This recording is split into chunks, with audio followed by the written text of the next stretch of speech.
Welcome back guys, thank you very much for joining me. Today we've got another very quick review. This is going to be the Bosch Truvo metal detector. Now it is basically what it says, it's a metal detector. It does detect live wires, 110 to 240 volt and some small DC connections. But it's not like some of these other complicated ones. It's very simple, very easy to use, and I've had this a while now. I think I've had this around 8 months. So we'll do what we always do, we'll take a look at the specification, we'll go into a demonstration, and then we'll go into some final bits at the end and some final thoughts. So the maximum scanning depth of ferrous metals is 70mm, non-ferrous metals such as copper pipe is 60mm, and copper conductors live is 50mm. Calibration is automatic, however there is a manual option within the manual. Automatic switch off approximately 10 minutes. Operating temperature of 0 degrees to plus 40 degrees.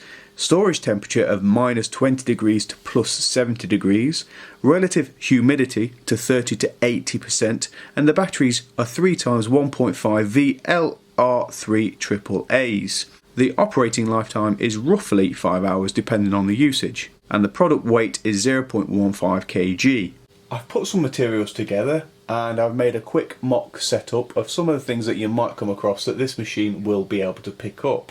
We've got some 15mm copper pipe, 3mm angle bead, it's galvanised steel.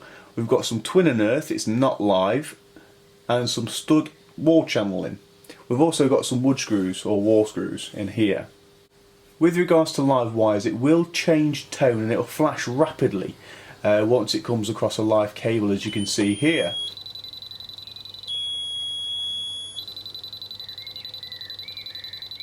But of course, if the cable's not live, it will only pick up the metal within the wire, and it will just act as a normal metal detector. So first off, we'll start off with the 15mm copper pipe. Now as you notice on the centre itself, it has got some lines across here to show you where the centre is. So we'll go ahead and try the copper.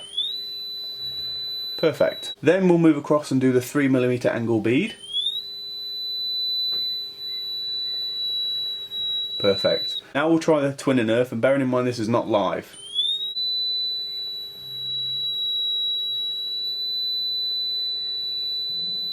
Pretty good.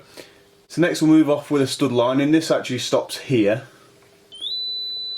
So I only had a little bit left. And then finally we'll move on to the wall screws.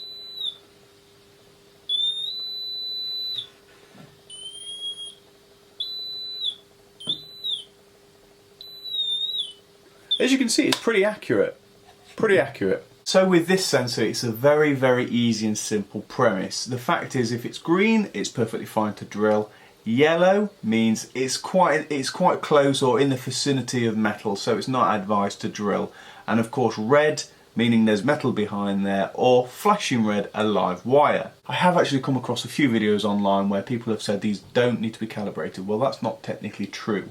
They do need to be calibrated, but you can do it yourself by a 7-step guide in the manual. So please bear that in mind. However, I've had mine for about 8 months to a year and it's perfectly fine so far. It takes 3 AAA batteries, which is a lot easier than the square ones, which most of them take. There's no settings on it, so you don't have to mess around, fanny about, changing all the settings. It's literally on and off and you're there, that's it.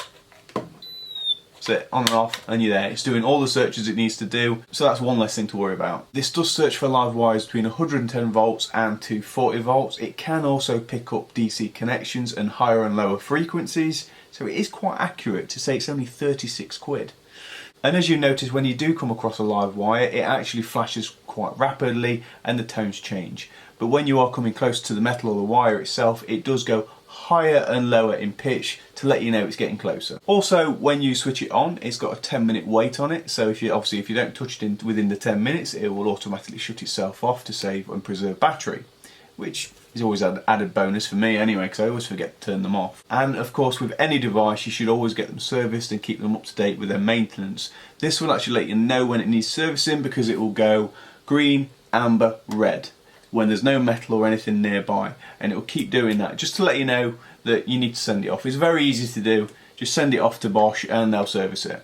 No problems. Big question at the end of all this is, do I recommend it? Well, you know what, for £36, yeah, I do. It's not overly precise, but again, as long as you know where you're going and you've got a clear outline, and you can kind of use common sense in most cases. And it's actually saved me a few times, so I can't say it hasn't. So for the sake of 36 quid against some of the others, yeah, I would. I know you can get more advanced ones for like 50, 80 quid. That's fine. It all depends on how much you're going to use the device itself. For me, it's infrequent, so it's worth my time. So thank you very much, guys. Thank you very much for joining me. Make sure you give me a thumbs up, hit the subscribe button, and I'll see you on the next video.